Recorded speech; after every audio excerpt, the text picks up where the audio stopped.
मालदीव का भारतीय सैनिकों के मुद्दे पर नरम रुख, क्या ये भारत की कूटनीतिक जीत है? चलिए जानते हैं इस वीडियो में आखिर भारतीय सैनिकों के खिलाफ क्यों है मुइज़्ज़ू। क्या ये भारत की कूटनीतिक जीत है? इसका आंसर इस वीडियो में छुपा है, तो इस वीडियो को स्किप करने की गलती बिल्कुल भी ना करें। मालदीव के राष्ट्रपति मोहम्मद मुइज़्ज़ू ने सोमवार को देश की संसद को पहली बार संबोधित किया तो भारत का भी जिक्र किया। उन्होंने कहा, मेरा मानना है कि देश की बड़ी आबादी ने हमें इसलिए वोट दिया था कि हम विदेशी सेना को देश से हटाएंगे और कोई ऐसा समझौता नहीं करेंगे जिससे देश की संप्रभुता को खतरा हो। भारतीय सैनिकों को मालदीव से हटाने के बारे में उन्होंने कहा, हमने भारत से आधिकारिक तौर पर मालदीव से सेना हटाने को कहा है। इस मुद्दे पर बातचीत जारी है। अभी तक हुई बातचीत के मुताबिक 3 में से एक एविएशन प्लेटफॉर्म में से सैनिकों को 10 मार्च 2024 तक बुला लिया जाएगा। बाकी के 2 एविएशन प्लेटफॉर्म पर मौजूद सैनिकों को 10 मई 2024 तक बुला लिया जाएगा। इससे पहले 2 फरवरी को दिल्ली में भारत और मालदीव के उच्च स्तरीय कोर ग्रुप की दूसरी बैठक हुई थी। इस बैठक के बाद मुइज़्ज़ू सरकार की ओर से जारी प्रेस रिलीज में कहा गया था कि दोनों पक्षों के बीच सैनिकों को रिप्लेस करने यानी उन्हें बदलने पर सहमति बनी है। खबरों के अनुसार इन भारतीय सैनिकों की जगह सिविल ऑपरेटर या पूर्व सैनिकों को तैनात किया जा सकता है। विशेषज्ञों का मानना है कि यह कदम एक ओर मालदीव के बदले हुए रुख को दिखाता है, दूसरी ओर इसे भारतीय कूटनीति की सफलता के तौर पर भी देखा जा सकता है, जिसका उसके राष्ट्रीय हितों पर अच्छा असर पड़ेगा। नई दिल्ली के जवाहरलाल नेहरू विश्वविद्यालय में चीनी अध्ययन केंद्र में एसोसिएट प्रोफेसर अरविंद येलेरी कहते हैं कि मालदीव की ओर से ऐसा किया जाना जरूरी भी था ताकि संबंध एक हद से ज्यादा खराब न हो। प्रोफेसर येलेरी के मुताबिक पहले तो मालदीव भारतीय सैनिकों की पूरी तरह से वापसी पर अड़ा हुआ था, लेकिन यह बड़ी बात है कि वह इस बात पर राजी हुआ है कि जो लोग यहां तैनात होंगे वे एक्टिव सर्विस में नहीं होने चाहिए। वह कहते हैं, किसी सेवारत सैनिक के अपने देश में तैनात होने पर चिंता लाजिमी है। रिटायर्ड अधिकारियों, कोस्ट गार्ड या अन्य अर्धसैनिक बलों के मामले में बात अलग हो जाती है। हालांकि इस तरह की व्यवस्था को स्वीकारना मालदीव के लचीलेपन का संकेत है। उसने एक तरह से स्वीकारा है कि इस क्षेत्र में भारत के हितों को पूरी तरह नकारा नहीं जा सकता। प्रोफेसर अरविंद येलेरी कहते हैं, मालदीव के बदले हुए रुख में मालदीव की आंतरिक राजनीति और हिंद महासागर में भारत के रुतबे का प्रतिबिंब भी दिखता है। वह कहते हैं, इस दौरान भारत ने भी यह रुख बनाए रखा कि हम आपके देश में दखल नहीं देना चाहते और न ही संबंधों में किसी तरह का तनाव चाहते हैं। मालदीव ने भारत की अहमियत को समझा है। इसके अलावा इसमें चीन के पहलू को भी नजरअंदाज नहीं किया जा सकता।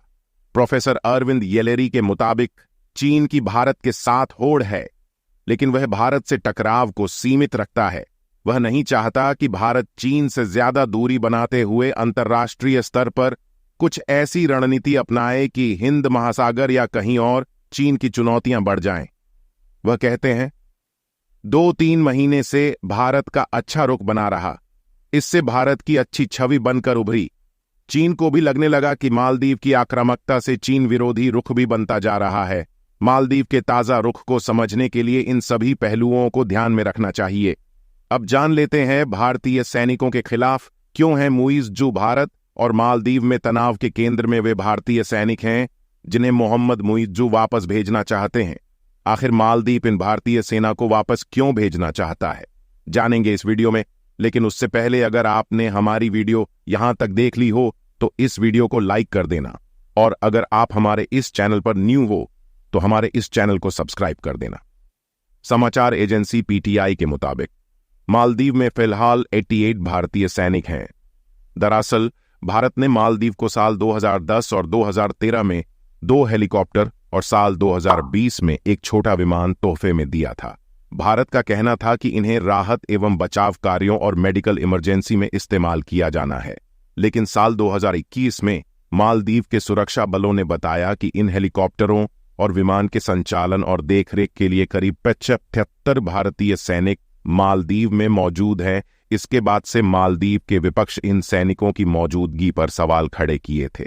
मोहम्मद मुइज्जू ने भी बीते साल हुए चुनाव में अपने प्रचार अभियान के दौरान इंडिया आउट का नारा दिया था।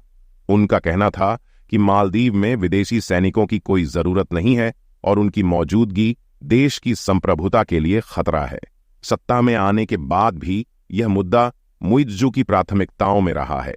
उन्होंने भारतीय सैनिकों को 15 मार्च तक मालदीव छोड़ने का अल्टीमेटम दिया था। जिस रोज मालदीव में मौजूद भारतीय सैनिकों की वापसी के लिए दोनों देशों के बीच साझा योजना पर सहमति बनी, उसी शाम मालदीव के रक्षा मंत्रालय ने भारतीय तटरक्षकों पर उसकी संप्रभुता के उल्लंघन का आरोप लगाया।